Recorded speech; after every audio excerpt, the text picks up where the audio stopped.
Saya ahlinya bidang cyanida yang masuk ke badan orang, Pak, dokter. Itu sebenarnya bisa masuk kalau tidak lewat air kalau ada ditemukan di lambung. Iya, tapi yang sudah ada di lambung, di hati, itu keahlian saya, Pak. HCN itu asam cyanida yang sifatnya gas. Kalau itu memang saya tidak dapat ruangan sidang itu memang mungkin bagaimana cyanida bisa yang berada kita di temukan sana. bukan HCN. Tetapi dari hasil ini tidak ada cyanida. Kami mencurigai adanya pengeditan manual. Berbeda, yang berbeda, kita lihat mana yang lebih bagus. Takut, Pak pengacara. Seperti yang Anda tanyakan pada Anda Prof. Edi. sendiri tidak pernah saya persoalkan ahli Anda menggunakan metode apa.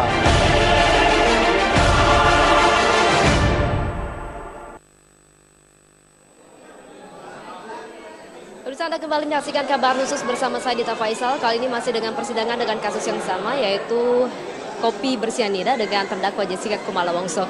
Hari ini sudah tidak ada lagi pihak saksi maupun ahli yang diperiksa, baik itu dari pihak jaksa penuntut umum maupun dari pihak kuasa hukum. Tetapi hari ini adalah akhir dari sebuah drama yang cukup panjang, di mana persidangan hari ini, yaitu sidang ke-26, agendanya adalah pemeriksaan terdakwa, yaitu Jessica Kumala Wongso. Di dalam pemeriksaan ini tentunya ada beberapa pertanyaan. Jessica Kumala Wongso dalam hal ini bertindak sebagai terdakwa, duduk di meja terdakwa, kemudian dicecar sejumlah pertanyaan oleh pihak jaksa penuntut umum. Di dalam rentetan pertanyaan, jaksa penuntut umum menanyakan beberapa hal. Yang pertama adalah bagaimana kronologis ketika Jessica Kumala Wongso tiba di Indonesia, kemudian melakukan pertemuan dengan Wayan Mirna Salihin, Hani maupun Vera di Cafe Olivier. Dan pada saat di Cafe Olivier, tepatnya pada 6 Januari 2016 yang lalu, Jessica Kumala Wongso pada saat itu sudah melakukan komunikasi melalui WhatsApp, yang sebenarnya grup WhatsApp tersebut di-invite ataupun dibuat oleh Mirna Salihin. Dan di dalam grup percakapan tersebut ada sebuah komunikasi yang intinya adalah menentukan dua tempat, di mana dua tempat yang dipilih tidak hanya Cafe Olivier, tapi juga ada sebuah kafe yang juga berada di Grand Indonesia. Kenapa Grand Indonesia? Semua adalah kesepakatan bersama, mulai dari kesepakatan dari Mirna, Jessica, sampai dengan Hani, bahwa tempat yang paling strategis dan sangat memungkinkan pada saat itu, pada 6 Januari, adalah di dalam kafe yang berada di kawasan Jakarta Pusat. Mengingat tentang rentang waktu yang sudah ditentukan, seolah-olah ada sebuah penggiringan upaya untuk mengarah kepada Cafe Olivier. Ini kemudian ditanyakan juga oleh jaksa penuntut umum, kenapa di dalam rekaman WhatsApp grup di dalam tersebut ada 7 kali permintaan, 7 kali permintaan dari Jessica Kumala Wongso untuk seolah-olah mengarah kepada Cafe Olivier. Nah, di dalam Cafe Olivier tersebut kemudian ada permintaan pemesanan es kopi Vietnam. Tetapi satu kali yang tadi sudah diungkapkan oleh Jessica Kumala Wongso, bahwa di dalam rekaman WhatsApp grup tersebut, Jessica Kumala Wongso hadir lebih dulu dibandingkan dengan teman-temannya, yaitu Hani maupun Mirna Salihin. Waktu itu Jessica Kumala Wongso sudah memesan terlebih dahulu koktail, kemudian juga memesankan dan menanya kepada teman-temannya di grup. Yang ditanyakan adalah Mirna pesan apa. Kemudian pada saat itu Mirna memesan es kopi Vietnam, karena sebelumnya Mirna juga sempat meminum es kopi Vietnam yang ada di Cafe Olivier dan menyukai kopi tersebut. Jessica pun menceritakan kepada jaksa penuntut umum bahwa kenapa ia memilih koktail. Alasan utama ia memilih koktail yang ada di Cafe Olivier adalah jenis old fashion cocktail. Ini adalah koktail yang tidak pernah dicoba sebelumnya pada saat di Australia. Sehingga alasan yang tepat buat dia memilih menu tersebut, minuman tersebut, adalah karena belum pernah mencoba sama sekali. Kenapa pula tadi ditanyakan bahwa Jessica Kumala Wongso langsung memesankan secara inisiatif, yaitu es kopi Vietnam, yang menanyakan bahwa inisiatifnya pula untuk mentraktir teman-temannya, karena seperti yang sudah berlalu di Australia, Mirna Salihin pernah mentraktir Jessica, sehingga Jessica menggunakan momentum ini untuk mentraktirnya. Nah, pertanyaan lainnya pula timbul dari jaksa penuntut umum. Alasan yang paling utama dan cukup mengherankan bagi JPU, mengapa sebenarnya Jessica membayar terlebih dahulu tagihan dari es kopi Vietnam dan juga koktail yang sudah dipesan, bahwa di dalam pernyataannya Jessica mengungkapkan pemesanan koktail kemudian es kopi Vietnam dan juga pembayaran dilakukan lebih awal, ini adalah sebuah kebiasaan yang sudah dilakukan oleh Jessica Kumala Wongso ketika berada di Australia. Jaksa penuntut umum pun mempertanyakan kejanggalan mengapa Jessica Kumala Wongso hadir lebih dulu. Bukannya hadir lebih malam saja menghindari kemacetan. Kemudian Jessica seketika langsung menjawab bahwa keinginannya pada saat itu untuk hadir lebih dulu adalah karena mencoba untuk menghindari jam 3-in-1. Ini juga merupakan saran dari ayah Jessica Kumala Wongso agar hadir lebih dulu, datang lebih dulu, dan kemudian juga inisiatif dari Jessica agar ia hendak berjalan-jalan terlebih dahulu di Grand Indonesia Mall yang berada di kawasan Jakarta Pusat. Pemirsa, di dalam pernyataan ini, jaksa penuntut umum mempertanyakan soal inisiatif Jessica Kumala Wongso untuk meninggalkan Cafe Olivier sejenak, kurang lebih 1 jam, kemudian berada di dalam shop, yaitu semacam toko yang menjual berbagai macam peralatan perlengkapan kecantikan wanita, dan pada saat itu Jessica langsung memilih untuk membelikan sabun. Jessica beranggapan bahwa ini adalah hal yang biasa, ia hanya ingin membelikan sebuah kado bingkisan sebagai ucapan terima kasih dan lama tidak berjumpa dengan teman-temannya, dan kemudian pilihan Jessica pula untuk meminta kepada pelayan dari toko tersebut untuk memisah. Jadi sabun yang dibeli Jessica, sabun kecantikan yang dibeli Jessica ini dikemas di dalam paper bag yang berbeda. 3 paper bag masing-masing, 3 tersebut dibeli untuk dirinya. Kemudian ditujukan untuk Hani dan 1 lagi adalah untuk Wayan Mirna Salihin. Dan pemirsa, di dalam percakapan tersebut ada sebenarnya yang mungkin saja nanti pada saat persidangan selanjutnya akan ditanyakan oleh baik itu majelis hakim maupun baik dari jaksa penuntut umum soal catatan kriminal yang ada dalam rekam jejak dari Jessica Kumala Wongso selama berada di Australia. Di dalam hubungan pertemanan, Jessica Kumala Wongso ini sudah menjalani hubungan pertemanan dengan Mirna Salihin selama kurang lebih 9 tahun lamanya, terhitung sejak tahun 2007. Jessica Kumala Wongso mendapatkan 14 kali catatan kriminal. Catatan kriminal ini sudah dicatat secara terperinci oleh pihak kepolisian dari Australia. Pada Senin yang lalu, baik pihak jaksa penuntut umum maupun dari pihak pengacara juga sudah menghadirkan satu persatu pihak dari saksi ataupun ahli yang cukup menguatkan, yaitu dari pihak jaksa penuntut umum menghadirkan ahli terakhir, yaitu untuk meminta keterangan dari kepolisian Australia. Pemirsa, kami akan mencoba untuk mengajak Anda sejenak untuk menyaksikan persidangan, tetapi selain itu sebelum kembali ke persidangan,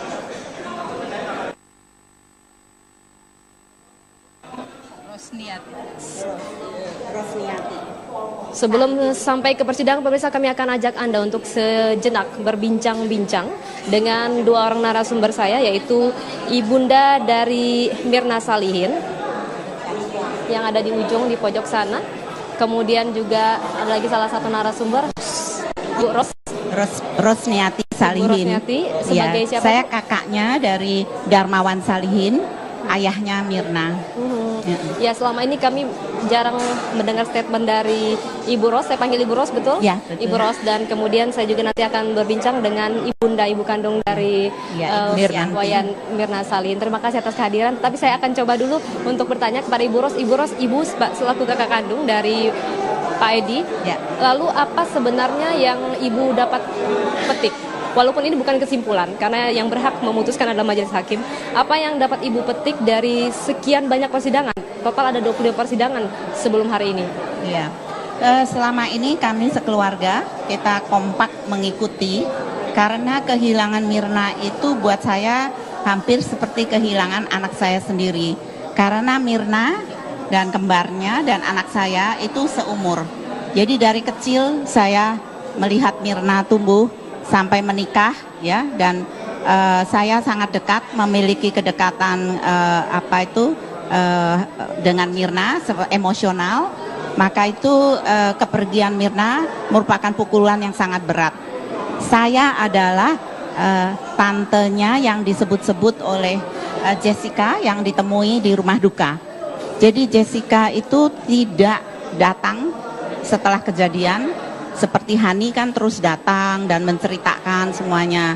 Kita cari-cari Jessica dong, karena dia yang ada di sana pada waktu itu hanya ingin tahu tadinya kenapa Mirna kok mendadak bisa kolaps dan segalanya.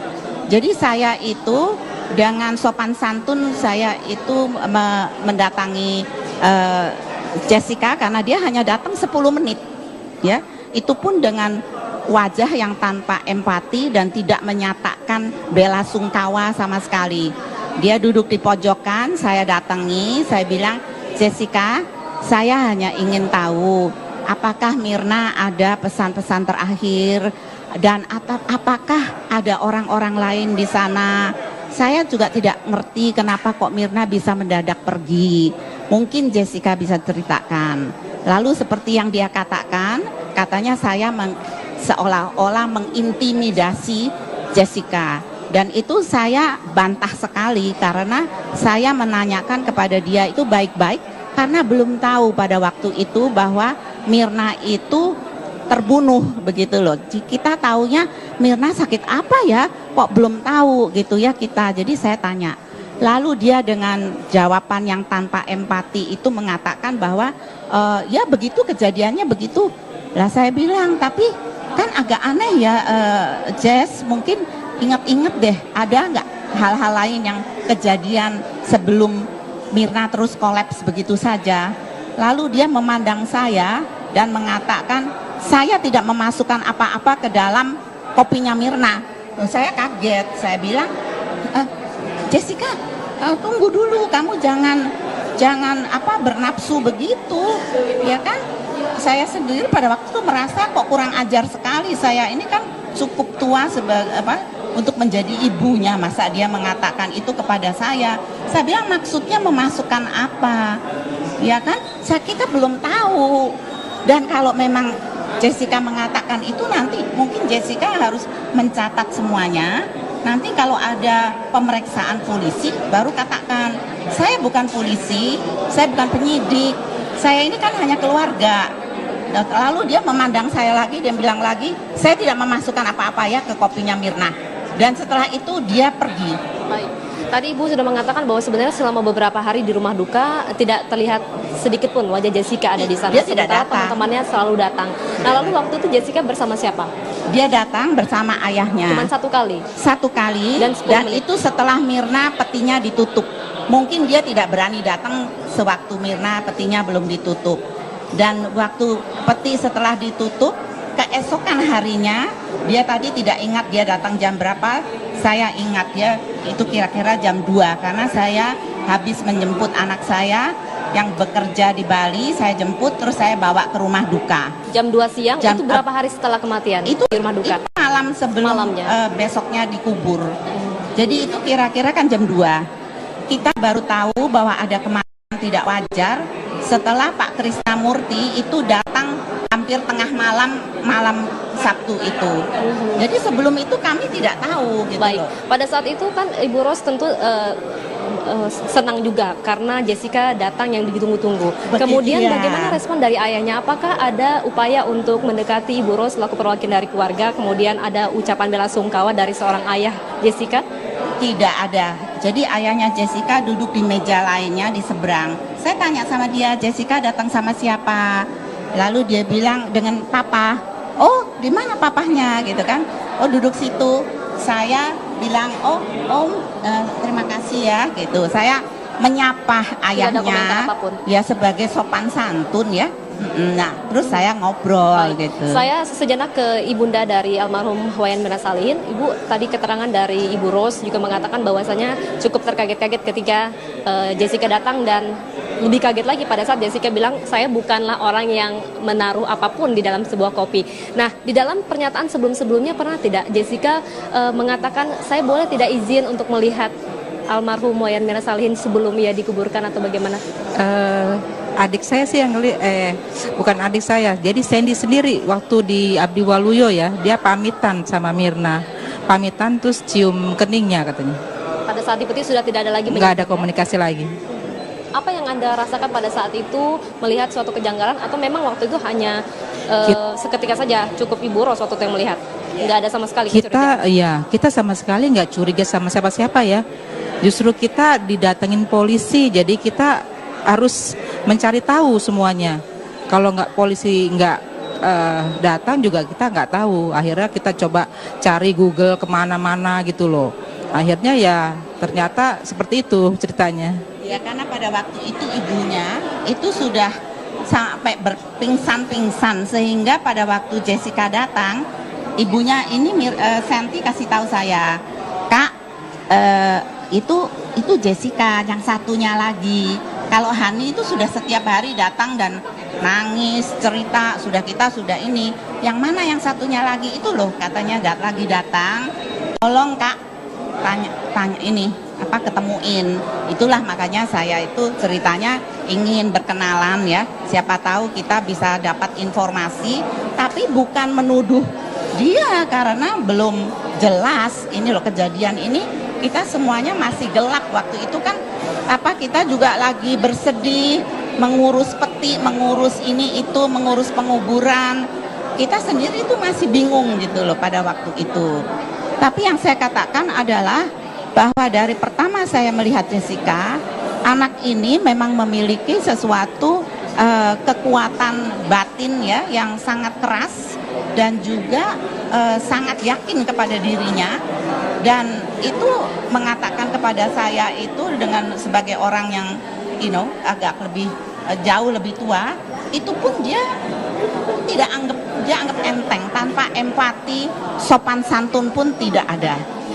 Artinya ada sesuatu hal yang berbeda dari sangat, anak seusianya. Betul. Baik Ibu Ros selaku tantenya pernah tidak dikenalkan sama teman-teman dikenalkan. Dekat? Siapa yang jadi yang mengenalkan itu kembarannya Sandy datang karena Sandy juga ingin saya, tante tolong tanyain gitu loh sama Jessica gitu loh, apa yang terjadi sih sebenarnya itu, karena kita kan masih tidak tahu. Sandy bilang, Jess ini tante saya kenalkan gitu loh, ini kakaknya papi saya gitu. Jadi saya memperkenalkan diri. Siapa nama-nama teman yang pernah diperkenalkan kepada tante Ibu Ros? Bukan, Sandy itu kembarannya maksudnya siapa teman-teman yang pernah diperkenalkan kepada tante? Pernah tidak?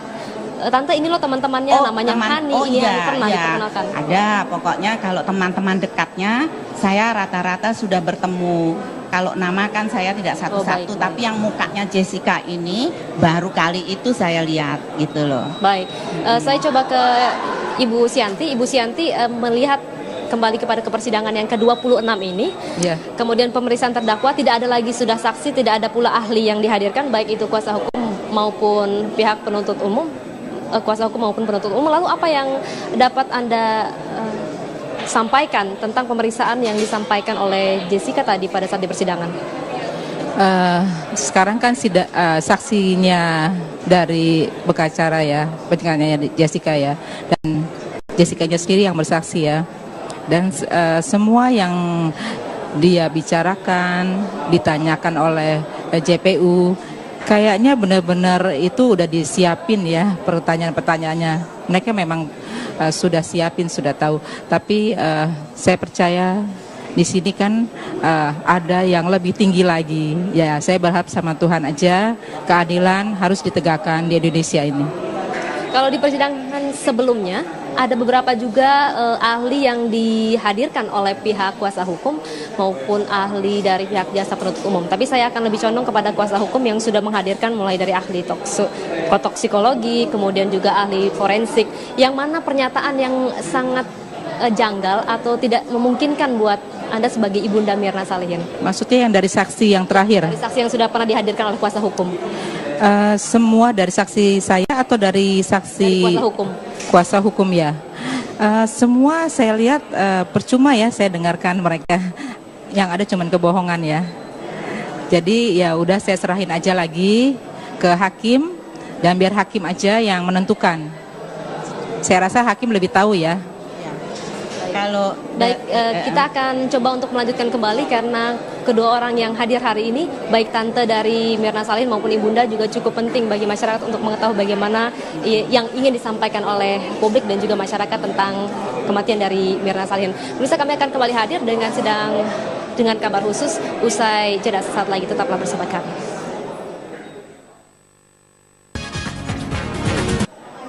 Kembali kami berbincang dengan dua orang narasumber kami yang tadi sudah dihadirkan di segmen sebelumnya, yaitu tante dari almarhum Wayan Mirna Salihin dan kemudian ibu kandung dari almarhum Wayan Mirna Salihin, yaitu Ibu Ros, dan kemudian ada Ibu Setiati. Ibu Ros, tadi sebelum break Ibu sempat ingin menyampaikan apa sebenarnya yang ingin Ibu sampaikan?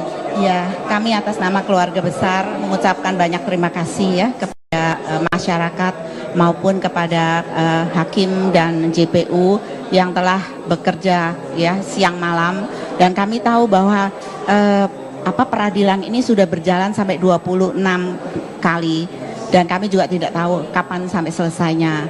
Banyak yang menanyakan kenapa kita menghambur-hamburkan uang untuk suatu peradilan begini. Ini bukan kemauan dari keluarga Salihin. Kami ini korban dan kami sebetulnya ingin sekali bahwa kebenaran itu ditegakkan, karena pada waktu Myrna meninggal secara mendadak, anak ini tidak mendapatkan suatu kesempatan untuk mengatakan apa yang ada pada waktu itu. Kalau bisa dilihat di CCTV, dia itu dengan segenap kekuatan itu menghadap kepada Jessica seolah-olah mengatakan, "What did you do to me?" Ya, tapi kita janji kepada Myrna pada waktu itu bahwa kita akan mencarikan kebenaran. Dan kebenaran itu akan ada di atas segala-galanya. Kami tidak tahu apakah sekarang ataukah nanti, tetapi kami percaya bahwa Tuhan akan menunjukkan kebenaran itu, karena keluarga kami sudah kehilangan anak. Mungkin yang mencerca kami itu tidak tahu bagaimana rasanya kehilangan anak. Hanya mereka yang pernah kehilangan anak umur 27 tahun. Myrna seorang anak yang manis, budi, sangat mengasihi dan sangat disayang oleh seluruh keluarga. Itu direnggut dari kami secara keji. Kami hanya ingin keadilan lah ya, supaya kami ini bisa melanjutkan hidup kami meskipun dengan segala kepedihan, agar Myrna bisa tenang di alam sana.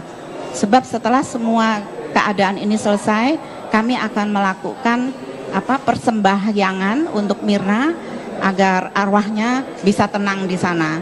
Tapi kami kalau melihat beberapa orang yang bersaksi secara dusta, ya. Siapa yang Ibu maksudkan? Oh, ada beberapa, seperti yang terutama yang saya ingat sekali itu adalah, dan ingin sekali saya ketemui, adalah Dr. Jaya.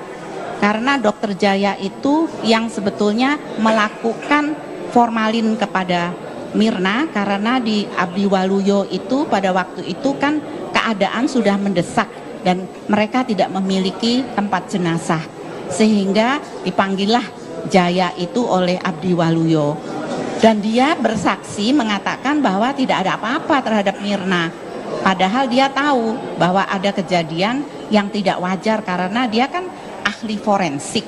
Kenapa dia tidak langsung mengatakan kepada kami sebagai keluarga bahwa ini jangan diformalin dulu, marilah kita ke otopsi. Nah, otopsi itu akhirnya terjadi setelah Pak Krisnamurti meyakinkan keluarga bahwa tanpa otopsi kita tidak bisa melanjutkan kasus. Jadi kata-kata yang mengatakan tidak otopsi atau otopsi itu salah, itu melecehkan kepolisian Republik Indonesia. Baik. Gitu. Baik Ibu Ros, saya tahan sebentar, saya menuju ke Ibu Sianti. Ibu Sianti, menanggapi apa yang disampaikan oleh Ibu Ros selaku tante, juga kemudian juga pasti tahu betul bagaimana keluarga mencoba untuk maju ke persidangan. Tadi dikatakan bahwa apa yang disampaikan oleh Dr. Jaya di dalam keterangannya tentang formalin. Tadi dikatakan sebenarnya formalin itu yang meminta siapa sih? Apakah keluarga atau memang arahan dari pihak dokter? Saya juga nggak tahu ya, katanya kalau kelamaan bau. Jadi di Darmais diusulkan harus disuntik. Jadi harus dimasukkan formalin. Jadi saya kan takut kan kalau bau ya, kan kita hari Minggu baru mau dikubur gitu loh. Tapi Setelah itu ya udah pas ada Pak Jaya itu mau formalin, saya ada di situ. Saya juga bertanya apa perlu disobek gitu loh caranya, tapi dia nggak jawab apa sih. Kayaknya bagi dia kayak menyenangkan melakukan itu, kayak seperti bernyanyi santai dan aja. Ibu waktu itu hadir di dalam Ada di dalam situ dan melihat proses. Iya, sebentar aja setelah dia mau robek Mirna, saya langsung keluar, saya nggak kuat. Ya, ini juga menjadi pertanyaan bagi kami juga, semua juga mempertanyakan, ada kemungkinan kita tidak tahu bahwasanya otopsi itu sangat penting, harus ketika sebuah kasus ingin dilempar ke pengadilan, ingin dilimpahkan ke pengadilan. Waktu itu masalah otopsi, sekali lagi bahwa ada beberapa pernyataan dari para ahli bahwa otopsi sebenarnya ada dua, pemeriksaan luar dan pemeriksaan dalam. Dan sejauh ini yang dilakukan oleh pihak forensik yaitu otopsi bagian luar saja. Lalu kenapa tidak dilakukan otopsi 3 bagian yang dikatakan kepala, bagian dada, perut, dan pinggul? Waktu itu otopsinya hanya di luar saja.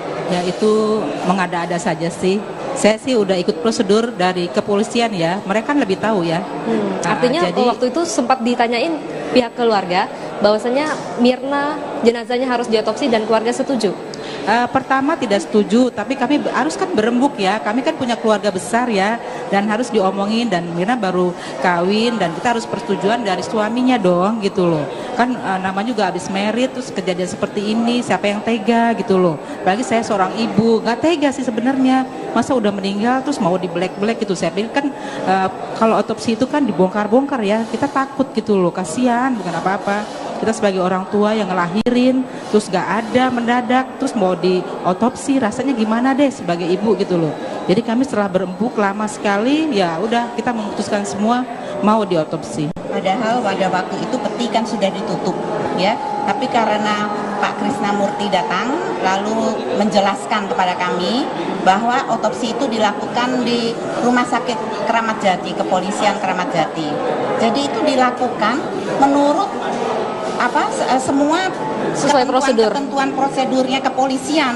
Yang membawa Mirna dari rumah duka itu adalah kepolisian yang dikawal oleh Pak Krisnamurti beserta seluruh aparatnya, yang mengangkat Mirna dari rumah duka masuk ke ambulansnya polisi, lalu dikawal sampai kira-kira jam 3 pagi gitu, baru kembali lagi ke rumah duka dan pagi itu dikuburkan. Saya masih tanya kepada Pak Krisnamurti, Pak, ini kan besok pagi akan dikuburkan. Bagaimana kalau malam ini dilakukan ini, nanti kalau tidak selesai? Dan Pak Krisnamurti bilang, tidak usah khawatir Ibu, ini ada satu tim yang menangani dan akan dilakukan paling lama 3 jam. Dan Mirna akan dikembalikan ke rumah duka sebagaimana sedia kala. Dan itu memang kenyataannya begitu, dan hasilnya apakah itu otopsi menyeluruh atau tidak harusnya ditanyakan kepada kepolisian gitu. Semuanya kan sudah ada di BAP. Kalau tidak, masa kita bisa sampai ke P21. P21 itu perjuangannya kan juga tidak cukup panjang ya Bu ya, mulai dari Januari sampai kemudian disidangkan bulan Juni. Makanya saya itu kadang-kadang keluarga ini sangat sakit hati kalau misalnya dikatakan tidak diotopsi. Loh, kita ini kan bukan ahli, belum pernah ada kejadian begini di seluruh keluarga kami. Dan kalau orang kematian, ya kita juga tadinya tidak menyangka dibunuh. Apalagi dia bukannya bilang dibunuh di tengah jalan, dia terbunuhnya itu di Cafe Olivier yang ya notabene itu kan kafe elit ya, dan juga dia pergi bersama teman-temannya gitu loh. Jadi kita tuh tidak memiliki tadinya kecurigaan yang sampai kejadian hari ini tuh di luar perkiraan kami. Baik. Tapi otopsi itu dilakukan oleh kepolisian. Baik. Kalau ada yang benar atau salah, ya jangan tanya sama keluarga, karena keluarga kami ini sudah kematian dan kita sudah menuruti semua advis yang diberikan oleh kepolisian. Ya, baik Ibu Ros. Kemudian Ibu Usianti lagi, tanpa mencoba untuk menggali luka-luka lama, saya coba untuk kembali mengulang bahwasanya waktu itu masalah pertemanan ketika tadi dipertanyakan oleh pihak JPU berapa lama pertemanan, kemudian Jessica mengatakan pertemanannya cukup lama, 2007 ke 2015 terakhir, artinya pertemanannya itu kurang lebih 9 tahun. Lalu yang 9 tahun ini setidak-tidaknya pernah dong, apakah pernah Mirna itu ngomong satu kali aja tentang Jessica, walaupun ibu sempat ngomong waktu itu tidak pernah dipertemukan sebelum Jessica ke rumah? Mirna kalau nggak terlalu deket biasanya dia nggak mau ngomong ya. Bagi dia nggak ada ketertarikan ya. Jadi dia pikir nggak seru gitu loh. Jadi kalau misalnya serius pasti cerita sih. Jadi selama ini nggak pernah sih. Ya mohon maaf, waktu almarhum sendiri menikah, setelah menikah satu rumah dengan ibu? Enggak. Terpisah, jadi jarang menceritakan dengan teman-temannya. Iya. Pada saat Mirna mencoba untuk berkumpul bersama Jessica, sempat ngobrol-ngobrol nggak? Saya lagi di kafe nih mah, atau gimana nggak? Nggak. Kalau Mirna tuh kalau misalnya mamahnya, pasti mama nggak suka sama yang teman ini, dia nggak akan cerita. Dia tahu gitu loh sifat saya, karena saya tuh orangnya suka cegah dia, jangan main nama ini namanya ibu ya, instingnya lebih kuat gitu loh. Pasti saya kasih tahu gitu loh. Kalau ada keanehan, biasa orang tua kan seperti itu. Lagi saya deket ya sama anak, semua saya deket. Jadi saya memang sama anak-anak deket, dan saya juga suruh sama anak-anak deket sama keluarga dari suami saya. Pokoknya semua dirangkul gitu loh. Ya, tapi mungkin Ibu Santi harus menceritakan pertama kali dia ketemu yang waktu tadi dia juga mengatakan bahwa dia ke rumahnya Mirna, lalu ketemu dengan ibunya.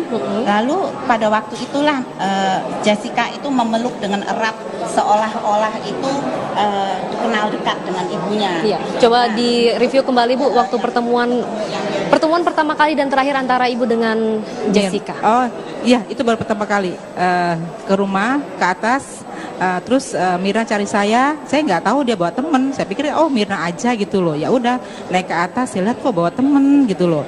Terus setelah bawa temen ya saya harus keluar dong, giring mereka ke luar gitu loh. Kan harus ngobrol di luar, jangan di kamar kan gitu loh. Terus setelah di luar Mirnanya pamitan, terus dia peluk saya, Jessica-nya. Begitu erat, dan saya juga bingung, pertanyaannya juga belum dijawab sama Mirna. Saya bilang, ini teman kamu yang mana Mir? Saya bilang gitu. Nanti aku ceritain gitu. Ya. Waktu memeluk itu sempat ada pertanyaan atau bahkan memperkenalkan diri tidak Jessica? Tante, saya Jessica, teman dari Mirna. Sama sekali enggak. Jadi langsung memeluk. Dia itu nggak ada omongan apa-apa ya. Mukanya juga udah datar gitu loh. Kayak bukan berteman sama Mirna terlalu deket ya, saya lihat datar aja. Gimana sih namanya teman baik, tante atau gimana gitu, hahihi gitu loh. Kalau nggak inget saya nggak, waktu itu saya pernah ketemu, nggak ada sama sekali omongannya. Pokoknya peluk aja langsung, peluk saya. Dan ini adalah suatu hal yang sangat janggal sekali ya, ketika bagi ekspresinya datar, aneh. Kemudian pelukannya juga sangat aneh. Sekali. Bagi saya itu aneh, teman yang paling aneh buat saya ya. Ibu sempat menjamunya dengan hidangan atau membuatkan teh, karena sempat informasinya bahwa saya memberi teh, ya itu mungkin dia bisa-bisanya dia ya. Orang itu orang terbohong di dunia kayaknya dia deh. Jadi nggak sama sekali menyediakan apapun? Nggak pernah sama sekali. Setelah itu Mirna dengan Jessica langsung pamit kemana Bu? Saya nggak anterin dia sampai luar, pokoknya kan kita memang kalau kamar semua di atas. Jadi setelah dari depan kamar saya, mereka ya turun-turun aja, saya tinggalin aja. Ya. Langsung saya ke kamar lagi. Setelah pertemuan itu Mirna sempat mengatakan, nanti saya akan cerita tentang Jessica ke Mama. Nggak ketemu, Mirna tuh agak repot ya, setelah menikah banyak job-job yang harus dia kerjakan gitu loh. Banyak pesanan-pesanan art dia. Yang harus dia kerjakan, jadi jarang ketemu juga setelah menikah. Baik, selain itu pula kami ingin mengetahui sebenarnya lebih dekat sosok Mirna di mata tante, di mata ibu. Mirna adalah sosok yang dikatakan bisa dibilang ini leadernya keluarga. Tanpa Mirna kayaknya semuanya itu nggak bisa selesai, betul. Lalu apa sebenarnya yang bisa dilakukan oleh Mirna ketika Mirna tidak ada, semuanya rasa-rasanya ada yang kurang? Kita kehilangan banget ya, karena dia juga pendoa di rumah kami, dan selalu berdasarkan Tuhan. Dia selalu bicaranya, udah kita percaya sama Tuhan aja, karena Tuhan itu baik buat kita sekeluarga. Selalu ngomong seperti itu deh. Jadi kalau ngomong tuh yang baik-baik aja. Jadi kita kehilangan banget. Dan kebetulan mungkin 1,5 tahun sebelum Mirna menikah, ayahnya sempat sakit keras yang kita sampai harus kirim dengan ambulans ke Singapura. Lalu Mirna itu yang akan pergi menjaga, jadi saya yang mengaturkan semuanya. Dan karena itu saya pada waktu itu tuh merasa begitu dekat. Dan ada keanehan adalah Mirna itu menelpon saya setiap malam dan seolah-olah curhat gitu, macam-macam ya, terutama mengenai ayahnya. Dan saya selalu memberi nasihat, saya dokter siapa atau apa saya atur-aturkan dari Jakarta.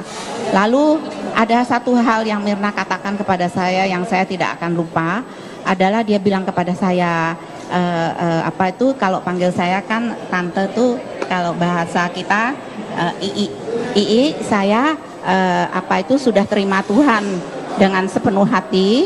Saya akan menjadi seorang beragama Kristen yang melayani, dan saya sudah merasa sangat happy sekali deh bahwa saya sudah bisa menerima Tuhan sekarang dengan sepenuh hati.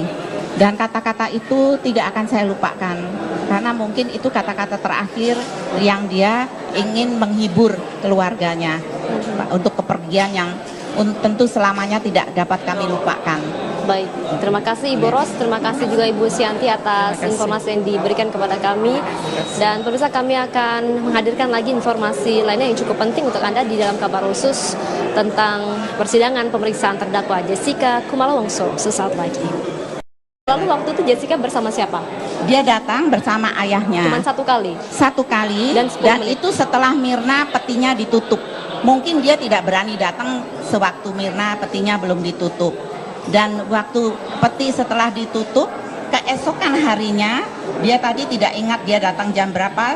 Saya ingat dia itu kira-kira jam 2, karena saya habis menjemput anak saya yang bekerja di Bali. Saya jemput, terus saya bawa ke rumah duka. Jam 2 siang, itu berapa hari setelah kematian? Itu di rumah duka? Itu malam sebelum besoknya dikubur. Jadi itu kira-kira kan jam 2. Kita baru tahu bahwa ada kematian tidak wajar setelah Pak Krisnamurti itu datang hampir tengah malam Sabtu itu. Jadi sebelum itu kami tidak tahu gitu. Baik, pada saat itu kan Ibu Ros tentu senang juga karena Jessica datang yang ditunggu-tunggu. Kemudian bagaimana respon dari ayahnya? Apakah ada upaya untuk mendekati Ibu Ros selaku perwakilan dari keluarga? Kemudian ada ucapan bela sungkawa dari seorang ayah Jessica? Tidak ada. Jadi ayahnya Jessica duduk di meja lainnya di seberang. Saya tanya sama dia, Jessica datang sama siapa? Lalu dia bilang dengan papa. Oh, di mana papahnya gitu kan? Oh, duduk situ. Saya bilang, terima kasih ya gitu. Saya menyapa ayahnya ya sebagai sopan santun ya. Nah, terus saya ngobrol gitu. Saya sejenak ke ibunda dari almarhum Wayan Mirna Salihin. Ibu, tadi keterangan dari Ibu Ros juga mengatakan bahwasanya cukup terkaget-kaget ketika Jessica datang, dan lebih kaget lagi pada saat Jessica bilang, saya bukanlah orang yang menaruh apapun di dalam sebuah kopi. Nah, di dalam pernyataan sebelum-sebelumnya pernah tidak Jessica mengatakan, saya boleh tidak izin untuk melihat almarhum Wayan Mirna Salihin sebelum ia dikuburkan atau bagaimana? Adik saya sih yang bukan adik saya. Jadi Sandy sendiri waktu di Abdi Waluyo ya, dia pamitan sama Mirna. Pamitan terus cium keningnya katanya. Pada saat dipeti sudah tidak ada lagi? Nggak ada komunikasi lagi. Apa yang Anda rasakan pada saat itu, melihat suatu kejanggalan atau memang waktu itu hanya seketika saja cukup Ibu Ros waktu itu yang melihat? Nggak ada sama sekali kecurigaan? Kita sama sekali nggak curiga sama siapa-siapa ya. Justru kita didatengin polisi, jadi kita harus mencari tahu semuanya. Kalau polisi nggak datang juga kita nggak tahu. Akhirnya kita coba cari Google kemana-mana gitu loh. Akhirnya ya ternyata seperti itu ceritanya. Ya, karena pada waktu itu ibunya itu sudah sampai berpingsan-pingsan, sehingga pada waktu Jessica datang, ibunya ini Santi kasih tahu saya, Kak, itu Jessica, yang satunya lagi. Kalau Hani itu sudah setiap hari datang dan nangis, cerita, kita sudah ini. Yang mana yang satunya lagi itu loh, katanya lagi datang. Tolong Kak, tanya ini, ketemuin. Itulah makanya saya itu ceritanya ingin berkenalan ya. Siapa tahu kita bisa dapat informasi. Tapi bukan menuduh dia karena belum jelas ini loh kejadian ini. Kita semuanya masih gelap waktu itu kan, kita juga lagi bersedih, mengurus peti, mengurus ini itu, mengurus penguburan. Kita sendiri itu masih bingung gitu loh pada waktu itu. Tapi yang saya katakan adalah bahwa dari pertama saya melihat Jessica, anak ini memang memiliki sesuatu kekuatan batin ya yang sangat keras dan juga sangat yakin kepada dirinya, dan itu mengatakan kepada saya itu dengan sebagai orang yang agak lebih jauh lebih tua, itu pun dia anggap enteng, tanpa empati, sopan santun pun tidak ada. Artinya ada sesuatu hal yang berbeda dari anak seusianya. Betul. Baik Ibu Ros selaku tantenya pernah tidak dikenalkan sama teman-teman dikenalkan. dekat? Siapa yang Jadi yang mengenalkan itu kembarannya Sandy. Sandy datang karena Sandy juga ingin saya, tante tolong tanyain gitu loh sama Jessica gitu loh, apa yang terjadi sih sebenarnya itu, karena kita kan masih tidak tahu. Sandy bilang, Jess, ini tante saya kenalkan gitu loh, ini kakaknya papi saya gitu. Jadi saya memperkenalkan diri. Siapa nama-nama teman yang pernah diperkenalkan kepada tante Ibu Ros? Bukan, Sandy itu kembarannya sih. Maksudnya siapa teman-teman yang pernah diperkenalkan kepada tante? Pernah tidak? Tante ini loh teman-temannya namanya Hani, ini yang pernah diperkenalkan. Ada, pokoknya kalau teman-teman dekatnya saya rata-rata sudah bertemu. Kalau nama kan saya tidak satu-satu, tapi yang mukanya Jessica ini baru kali itu saya lihat gitu loh. Baik, saya coba ke Ibu Sianti. Ibu Sianti melihat kembali kepada persidangan yang ke-26 ini. Ya. Kemudian pemeriksaan terdakwa, tidak ada lagi sudah saksi, tidak ada pula ahli yang dihadirkan, baik itu kuasa hukum maupun pihak penuntut umum, kuasa hukum maupun penuntut umum. Lalu apa yang dapat Anda sampaikan tentang pemeriksaan yang disampaikan oleh Jessica tadi pada saat di persidangan? Sekarang kan saksinya dari pengacara ya, pengacaranya Jessica ya, dan Jessica-nya sendiri yang bersaksi ya, dan semua yang dia bicarakan, ditanyakan oleh JPU, kayaknya benar-benar itu udah disiapin ya pertanyaan-pertanyaannya. Mereka memang sudah siapin, sudah tahu. Tapi saya percaya di sini kan ada yang lebih tinggi lagi. Ya, saya berharap sama Tuhan aja keadilan harus ditegakkan di Indonesia ini. Kalau di persidangan sebelumnya ada beberapa juga ahli yang dihadirkan oleh pihak kuasa hukum maupun ahli dari pihak jasa penuntut umum. Tapi saya akan lebih condong kepada kuasa hukum yang sudah menghadirkan mulai dari ahli toksikologi, kemudian juga ahli forensik, yang mana pernyataan yang sangat janggal atau tidak memungkinkan buat Anda sebagai Ibunda Mirna Salihin. Dan lama tidak berjumpa dengan teman-temannya, dan kemudian pilihan Jessica pula untuk meminta kepada pelayan dari toko tersebut untuk memisah. Jadi sabun yang dibeli Jessica, sabun kecantikan yang dibeli Jessica ini dikemas di dalam paper bag yang berbeda. 3 paper bag masing-masing, 3 tersebut dibeli untuk dirinya. Kemudian ditujukan untuk Hani, dan 1 lagi adalah untuk Wayan Mirna Salihin. Dan pemirsa, di dalam percakapan tersebut ada sebenarnya yang mungkin saja nanti pada saat persidangan selanjutnya akan ditanyakan oleh baik itu majelis hakim maupun baik dari jaksa penuntut umum soal catatan kriminal yang ada dalam rekam jejak dari Jessica Kumala Wongso selama berada di Australia. Di dalam hubungan pertemanan, Jessica Kumala Wongso ini sudah menjalani hubungan pertemanan dengan Mirna Salihin selama kurang lebih 9 tahun lamanya, terhitung sejak tahun 2007.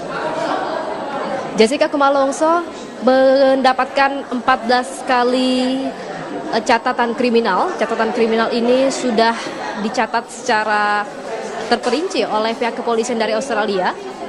Pada Senin yang lalu, baik pihak jaksa penuntut umum maupun dari pihak pengacara juga sudah menghadirkan satu persatu pihak dari saksi ataupun ahli yang cukup menguatkan, yaitu dari pihak jaksa penuntut umum menghadirkan ahli terakhir, yaitu untuk meminta keterangan dari kepolisian Australia. Pemirsa, kami akan mencoba untuk mengajak Anda sejenak untuk menyaksikan persidangan, tetapi selain itu sebelum kembali ke persidangan,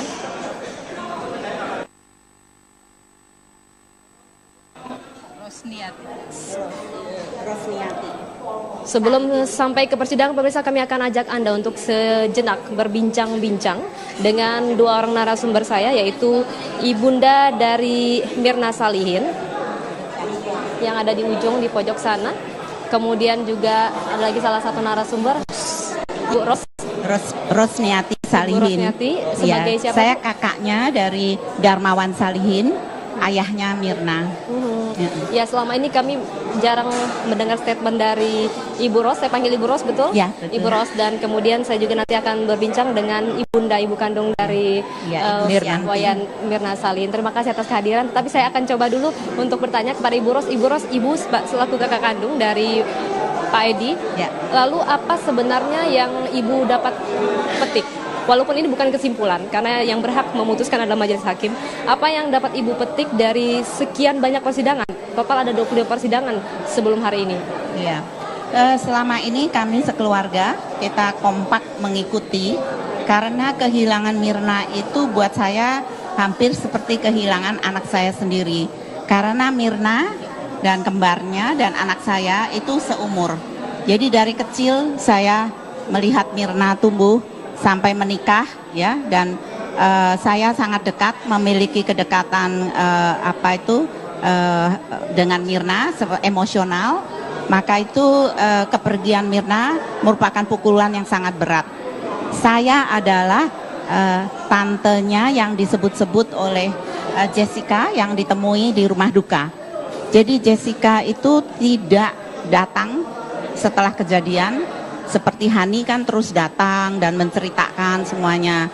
Kita cari-cari Jessica dong, karena dia yang ada di sana pada waktu itu hanya ingin tahu tadinya kenapa Mirna kok mendadak bisa kolaps dan segalanya. Jadi saya itu dengan sopan santun saya itu mendatangi Jessica karena dia hanya datang 10 menit, ya. Itu pun dengan wajah yang tanpa empati dan tidak menyatakan bela sungkawa sama sekali. Dia duduk di pojokan, saya datangi, saya bilang, Jessica, saya hanya ingin tahu apakah Mirna ada pesan-pesan terakhir dan apakah ada orang-orang lain di sana. Saya juga tidak ngerti kenapa kok Mirna bisa mendadak pergi. Mungkin Jessica bisa ceritakan. Lalu seperti yang dia katakan, katanya saya seolah-olah mengintimidasi Jessica, dan itu saya bantah sekali karena saya menanyakan kepada dia itu baik-baik karena belum tahu pada waktu itu bahwa Mirna itu terbunuh, begitu loh. Kita taunya Mirna sakit apa ya, kok belum tahu gitu ya kita. Jadi saya tanya, lalu dia dengan jawaban yang tanpa empati itu mengatakan bahwa ya begitu kejadiannya begitu.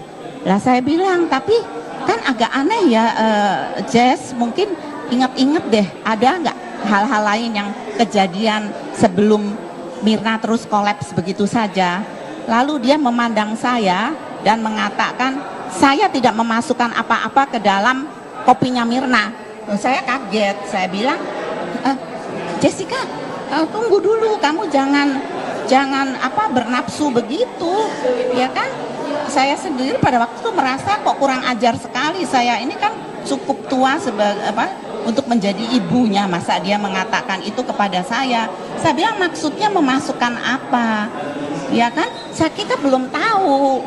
Dan kalau memang Jessica mengatakan itu, nanti mungkin Jessica harus mencatat semuanya. Nanti kalau ada pemeriksaan polisi baru katakan, saya bukan polisi, saya bukan penyidik, saya ini kan hanya keluarga. Lalu dia memandang saya lagi, dia bilang lagi, saya tidak memasukkan apa-apa ya ke kopinya Mirna. Dan setelah itu dia pergi. Baik.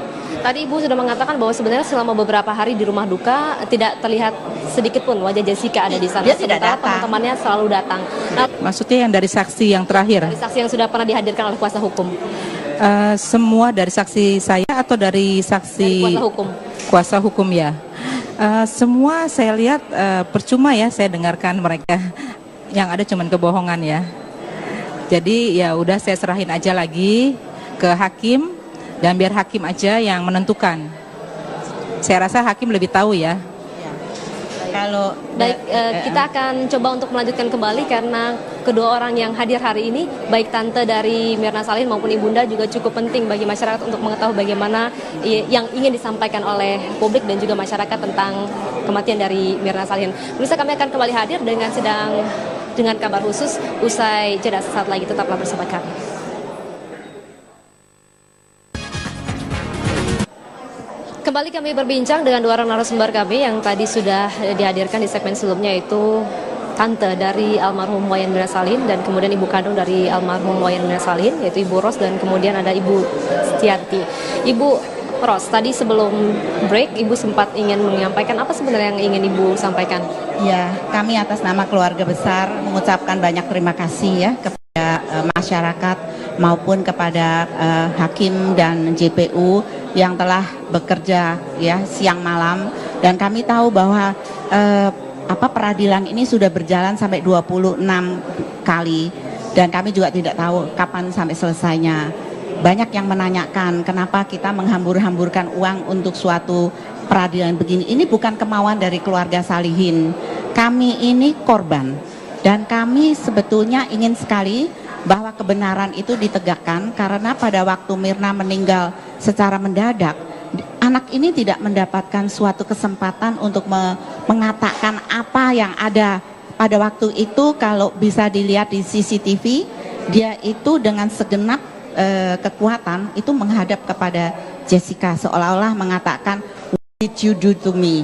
Ya, tapi kita janji kepada Mirna pada waktu itu bahwa kita akan mencarikan kebenaran, dan kebenaran itu akan ada di atas segala-galanya. Kami tidak tahu apakah sekarang ataukah nanti, tetapi kami percaya bahwa Tuhan akan menunjukkan kebenaran itu, karena keluarga kami sudah kehilangan anak. Mungkin yang mencerca kami itu tidak tahu bagaimana rasanya kehilangan anak. Hanya mereka yang pernah kehilangan anak umur 27 tahun. Mirna seorang anak yang manis, budi, sangat mengasihi dan sangat disayang oleh seluruh keluarga. Itu direnggut dari kami secara keji. Kami hanya ingin keadilan lah ya, supaya kami ini bisa melanjutkan hidup kami meskipun dengan segala kepedihan, agar Mirna bisa tenang di alam sana. Sebab setelah semua keadaan ini selesai, kami akan melakukan persembahyangan untuk Mirna agar arwahnya bisa tenang di sana. Tapi kami kalau melihat beberapa orang yang bersaksi secara dusta, ya, siapa yang Ibu maksudkan? Oh, ada beberapa, seperti yang terutama yang saya ingat sekali itu adalah, dan ingin sekali saya ketemui, adalah Dokter Jaya. Karena Dokter Jaya itu yang sebetulnya melakukan formalin kepada Mirna, karena di Abdi Waluyo itu pada waktu itu kan keadaan sudah mendesak dan mereka tidak memiliki tempat jenazah, sehingga dipanggillah Jaya itu oleh Abdi Waluyo, dan dia bersaksi mengatakan bahwa tidak ada apa-apa terhadap Mirna, padahal dia tahu bahwa ada kejadian yang tidak wajar karena dia kan ahli forensik. Kenapa dia tidak langsung mengatakan kepada kami sebagai keluarga bahwa ini jangan diformalin dulu, marilah kita ke otopsi. Nah, otopsi itu akhirnya terjadi setelah Pak Krisnamurti meyakinkan keluarga bahwa tanpa otopsi kita tidak bisa melanjutkan kasus. Jadi kata-kata yang mengatakan tidak otopsi atau otopsi itu salah, itu melecehkan kepolisian Republik Indonesia. Baik. Gitu. Baik Ibu Ros, saya tahan sebentar, saya menuju ke Ibu Sianti. Ibu Sianti, menanggapi apa yang disampaikan oleh Ibu Ros selaku tante, juga kemudian juga pasti tahu betul bagaimana keluarga mencoba untuk maju ke persidangan. Tadi dikatakan bahwa apa yang disampaikan oleh Dr. Jaya di dalam keterangannya tentang formalin. Tadi dikatakan sebenarnya formalin itu yang meminta siapa sih? Apakah keluarga atau memang arahan dari pihak dokter? Saya juga nggak tahu ya, katanya kalau kelamaan bau. Jadi di Darmais diusulkan harus disuntik. Jadi harus dimasukkan formalin. Jadi saya kan takut kan kalau bau ya, kan kita hari Minggu baru mau dikubur gitu loh. Tapi setelah itu ya udah, pas ada Pak Jaya itu mau formalin, saya ada di situ. Saya juga bertanya apa perlu disobek gitu loh caranya, tapi dia nggak jawab apa sih. Kayaknya bagi dia kayak menyenangkan melakukan itu, kayak seperti bernyanyi santai dan aja. Ibu waktu itu hadir di dalam situ dan melihat proses. Iya, sebentar aja. Setelah dia mau robek Mirna, saya langsung keluar, saya nggak kuat.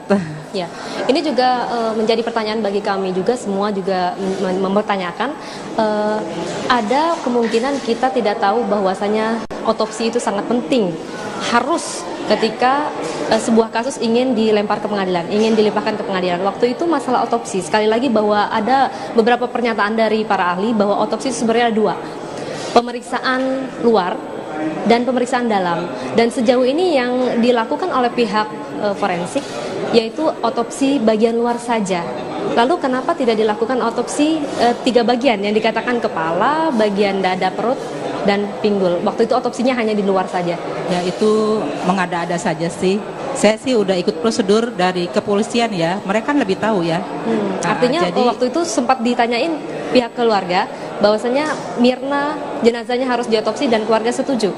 Pertama tidak setuju, tapi kami harus kan berembuk ya. Kami kan punya keluarga besar ya, dan harus diomongin. Dan Mirna baru kawin dan kita harus persetujuan dari suaminya dong gitu loh. Kan namanya juga habis merit, terus kejadian seperti ini, siapa yang tega gitu loh. Apalagi saya seorang ibu, gak tega sih sebenarnya. Masa udah meninggal terus mau di black gitu. Saya pikir kan kalau otopsi itu kan dibongkar-bongkar ya, kita takut gitu loh, kasihan, bukan apa-apa. Kita sebagai orang tua yang ngelahirin terus gak ada mendadak, terus mau di otopsi, rasanya gimana deh sebagai ibu gitu loh. Jadi kami setelah berembuk lama sekali, ya udah kita memutuskan semua mau diotopsi. Padahal pada waktu itu peti kan sudah ditutup ya, tapi karena Pak Krisnamurti datang lalu menjelaskan kepada kami bahwa otopsi itu dilakukan di Rumah Sakit Kramat Jati, Kepolisian Kramat Jati. Jadi itu dilakukan menurut semua sesuai ketentuan prosedurnya kepolisian. Yang membawa Mirna dari rumah duka itu adalah kepolisian yang dikawal oleh Pak Krisnamurti beserta seluruh aparatnya, yang mengangkat Mirna dari rumah duka masuk ke ambulansnya polisi, lalu dikawal sampai kira-kira jam 3 pagi gitu, baru kembali lagi ke rumah duka dan pagi itu dikuburkan. Saya masih tanya kepada Pak Krisnamurti, Pak, ini kan besok pagi akan dikuburkan, bagaimana kalau malam ini dilakukan ini, nanti kalau tidak selesai? Dan Pak Krisnamurti bilang, tidak usah khawatir Ibu, ini ada satu tim yang menangani dan akan dilakukan paling lama 3 jam. Dan Mirna akan dikembalikan ke rumah duka sebagaimana sedia kala. Dan itu memang kenyataannya begitu. Dan hasilnya apakah itu otopsi menyeluruh atau tidak, harusnya ditanyakan kepada kepolisian gitu. Semuanya kan sudah ada di BAP. Kalau tidak, masa kita bisa sampai ke P21? P21 itu perjuangannya kan juga tidak cukup panjang ya Bu ya, mulai Januari sampai kemudian disidangkan bulan Juni. Makanya saya itu kadang-kadang keluarga ini sangat sakit hati kalau misalnya dikatakan tidak diotopsi. Loh, kita ini kan bukan ahli, belum pernah ada kejadian begini di seluruh keluarga kami. Dan kalau orang kematian, ya kita juga tadinya tidak menyangka dibunuh, apalagi dia bukannya bilang dibunuh di tengah jalan, dia terbunuhnya itu di Cafe Olivier yang ya notabene itu kan kafe elit ya, dan juga dia pergi bersama teman-temannya gitu loh. Jadi kita tuh tidak memiliki tadinya kecurigaan yang sampai kejadian hari ini tuh di luar perkiraan kami. Baik. Tapi otopsi itu dilakukan oleh kepolisian. Baik. Kalau ada yang benar atau salah, ya jangan tanya sama keluarga, karena keluarga kami ini sudah kematian dan kita sudah menuruti semua advis yang diberikan oleh kepolisian. Ya, baik Ibu Ros. Kemudian Ibu Sianti lagi, tanpa mencoba untuk menggali luka-luka lama, saya coba untuk kembali mengulang bahwasanya waktu itu masalah pertemanan ketika tadi dipertanyakan oleh pihak JPU berapa lama pertemanan, kemudian Jessica mengatakan pertemanannya cukup lama, 2007 ke 2015 terakhir, artinya pertemanannya itu kurang lebih 9 tahun. Lalu yang 9 tahun ini setidak-tidaknya pernah dong, apakah pernah Mirna itu ngomong satu kali aja tentang Jessica, walaupun ibu sempat ngomong waktu itu tidak pernah dipertemukan sebelum Jessica ke rumah. Mirna kalau nggak terlalu deket biasanya dia nggak mau ngomong ya. Bagi dia nggak ada ketertarikan ya. Jadi dia pikir nggak seru gitu loh. Jadi kalau misalnya serius pasti cerita sih. Jadi selama ini nggak pernah sih. Ya mohon maaf, waktu almarhum sendiri menikah, setelah menikah satu rumah dengan ibu? Enggak. Terpisah, jadi jarang menceritakan dengan teman-temannya. Iya. Pada saat Mirna mencoba untuk berkumpul bersama Jessica, sempat ngobrol-ngobrol nggak? Saya lagi di kafe nih Ma, atau gimana nggak? Nggak. Kalau Mirna tuh kalau misalnya mamahnya, nggak, pasti mama nggak suka lah sama yang teman ini, dia nggak akan cerita. Dia tahu gitu loh sifat saya, karena saya tuh orangnya suka cegah dia, jangan main nama ini namanya ibu ya, instingnya lebih kuat gitu loh. Pasti saya kasih tahu gitu loh. Kalau ada keanehan, biasa orang tua kan seperti itu. Lagi saya deket ya sama anak, semua saya deket. Jadi saya memang sama anak-anak deket, dan saya juga suruh sama anak-anak deket sama keluarga dari suami saya. Pokoknya semua dirangkul gitu loh. Ya, tapi mungkin Ibu Santi harus menceritakan pertama kali dia ketemu yang waktu tadi dia juga mengatakan bahwa dia ke rumahnya Mirna, lalu ketemu dengan ibunya.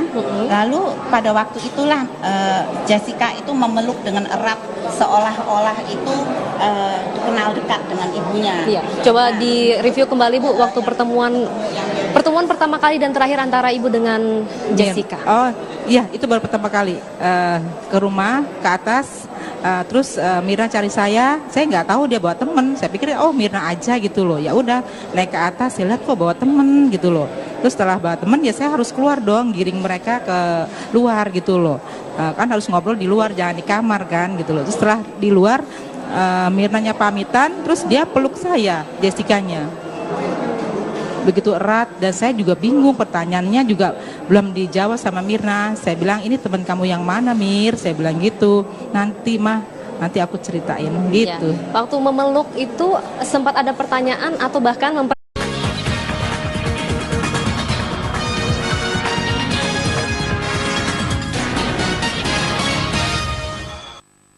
saya ahlinya bidang cyanida yang masuk ke badan orang, Pak, dokter. Itu sebenarnya bisa masuk kalau bisa tidak hilang lewat nggak air. seluruhnya kalau ada ditemukan di lambung? Iya, tapi yang sudah ada di lambung, di hati, itu keahlian saya, Pak. HCN itu asam sianida yang sifatnya gas. Kalau itu memang Saya tidak dapat ruangan sidang itu memang mungkin bagaimana sianida bisa tapi yang berada kita di temukan sana. bukan HCN. Tetapi dari hasil tidak ada Sianida. Kami mencurigai adanya pengeditan manual. Berbeda, yang berbeda, kita lihat mana yang lebih bagus. Takut Pak pengacara, seperti yang Anda tanyakan pada Anda Prof. sendiri Edi. tidak pernah saya persoalkan ahli Anda menggunakan metode apa.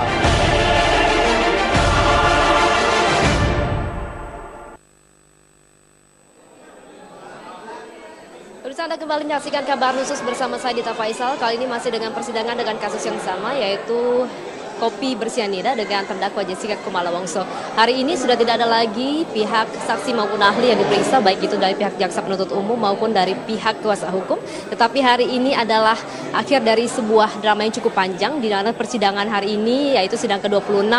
Agendanya adalah pemeriksaan terdakwa yaitu Jessica Kumala Wongso. Di dalam pemeriksaan ini tentunya ada beberapa pertanyaan. Jessica Kumala Wongso dalam hal ini bertindak sebagai terdakwa, duduk di meja terdakwa, kemudian dicecar sejumlah pertanyaan oleh pihak jaksa penuntut umum. Di dalam rentetan pertanyaan, jaksa penuntut umum menanyakan beberapa hal. Yang pertama adalah bagaimana kronologis ketika Jessica Kumala Wongso tiba di Indonesia, kemudian melakukan pertemuan dengan Wayan Mirna Salihin, Hani maupun Vera di Cafe Olivier. Dan pada saat di Cafe Olivier, tepatnya pada 6 Januari 2016 yang lalu, Jessica Kumala Wongso pada saat itu sudah melakukan komunikasi melalui WhatsApp, yang sebenarnya grup WhatsApp tersebut di-invite ataupun dibuat oleh Mirna Salihin. Dan di dalam grup percakapan tersebut ada sebuah komunikasi yang intinya adalah menentukan 2 tempat, di mana 2 tempat yang dipilih tidak hanya Cafe Olivier, tapi juga ada sebuah kafe yang juga berada di Grand Indonesia. Kenapa Grand Indonesia? Semua adalah kesepakatan bersama, mulai dari kesepakatan dari Mirna, Jessica, sampai dengan Hani, bahwa tempat yang paling strategis dan sangat memungkinkan pada saat itu, pada 6 Januari, adalah di dalam kafe yang berada di kawasan Jakarta Pusat. Mengingat tentang rentang waktu yang sudah ditentukan, seolah-olah ada sebuah penggiringan upaya untuk mengarah kepada Cafe Olivier. Ini kemudian ditanyakan juga oleh jaksa penuntut umum, kenapa di dalam rekaman WhatsApp grup di dalam tersebut ada 7 kali permintaan, 7 kali permintaan dari Jessica Kumala Wongso untuk seolah-olah mengarah kepada Cafe Olivier. Nah, di dalam Cafe Olivier tersebut kemudian ada permintaan pemesanan es kopi Vietnam. Tetapi satu kali yang tadi sudah diungkapkan oleh Jessica Kumala Wongso, bahwa di dalam rekaman WhatsApp grup tersebut Jessica Kumala Wongso hadir lebih dulu dibandingkan dengan teman-temannya, yaitu Hani maupun Mirna Salihin. Waktu itu Jessica Kumala Wongso sudah memesan terlebih dahulu koktail, kemudian juga memesankan dan menanya kepada teman-temannya di grup. Yang ditanyakan adalah Mirna pesan apa. Kemudian pada saat itu Mirna memesan es kopi Vietnam, karena sebelumnya Mirna juga sempat meminum es kopi Vietnam yang ada di Cafe Olivier dan menyukai kopi tersebut. Jessica pun menceritakan kepada jaksa penuntut umum bahwa kenapa ia memilih koktail. Alasan utama ia memilih koktail yang ada di Cafe Olivier adalah jenis old fashion cocktail. Ini adalah koktail yang tidak pernah dicoba sebelumnya pada saat di Australia. Sehingga alasan yang tepat buat dia memilih menu tersebut, minuman tersebut adalah karena belum pernah mencoba sama sekali. Kenapa pula tadi ditanyakan bahwa Jessica Kumala Wongso langsung memesankan secara inisiatif, yaitu es kopi Vietnam. Ia menanyakan bahwa inisiatifnya pula untuk mentraktir teman-temannya, karena seperti yang sudah berlalu di Australia, Mirna Salihin pernah mentraktir Jessica, sehingga Jessica menggunakan momentum ini untuk mentraktirnya. Nah, pertanyaan lainnya pula timbul dari jaksa penuntut umum, alasan yang paling utama dan cukup mengherankan bagi JPU, mengapa sebenarnya Jessica membayar terlebih dahulu tagihan dari es kopi Vietnam dan juga koktail yang sudah dipesan, bahwa di dalam pernyataannya Jessica mengungkapkan pemesanan koktail kemudian es kopi Vietnam dan juga pembayaran dilakukan lebih awal. Ini adalah sebuah kebiasaan yang sudah dilakukan oleh Jessica Kumala Wongso ketika berada di Australia. Jaksa penuntut umum pun mempertanyakan kejanggalan mengapa Jessica Kumala Wongso hadir lebih dulu, bukannya hadir lebih malam saja menghindari kemacetan. Kemudian Jessica seketika langsung menjawab bahwa keinginannya pada saat itu untuk hadir lebih dulu adalah karena mencoba untuk menghindari jam 3-in-1. Ini juga merupakan saran dari ayah Jessica Kumala Wongso agar hadir lebih dulu, datang lebih dulu, dan kemudian juga inisiatif dari Jessica agar ia hendak berjalan-jalan terlebih dahulu di Grand Indonesia Mall yang berada di kawasan Jakarta Pusat. Pemirsa, di dalam pernyataan ini, jaksa penuntut umum mempertanyakan soal inisiatif Jessica Kumala Wongso untuk meninggalkan Cafe Olivier sejenak, kurang lebih 1 jam, kemudian berada di dalam shop, yaitu semacam toko yang menjual berbagai macam peralatan perlengkapan kecantikan wanita. Dan pada saat itu Jessica langsung memilih untuk membelikan sabun. Jessica beranggapan bahwa ini adalah hal yang biasa. Ia hanya ingin membelikan sebuah kado bingkisan sebagai ucapan terima kasih